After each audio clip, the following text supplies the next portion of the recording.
আজি আপোনালোকক মোৰ বাৰীৰ এনেকুৱা এজোপা গছ দেখুৱাইছোঁ, যিজোপা গছ বহু ঔষধি সম্পন্ন। কি নাম জানেনে? এই গছজোপাৰ নাম পচতীয়া।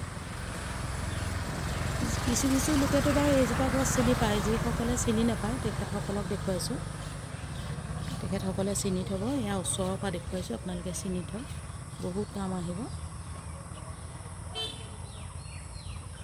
আপোনাৰ যদি শৰীৰৰ কোনো অংশত খুব বিষ হৈছে, সেই বিষ হ'লে আপুনি ইয়াৰ অলপ পাত ছিঙি নি ভালদৰে ধুই পটাতেই হওক বা মিক্সিতেই হওক পিচি পেলাই লেপন দি থ'বচোন, বহুত উপশম পাব। আৰু ময়ো ইয়াৰ প্ৰমাণ পাইছোঁ, সেইকাৰণে ভাবিছোঁ আপোনালোককো দেখুৱাওঁ, আপোনালোকেও উপশম পাওক।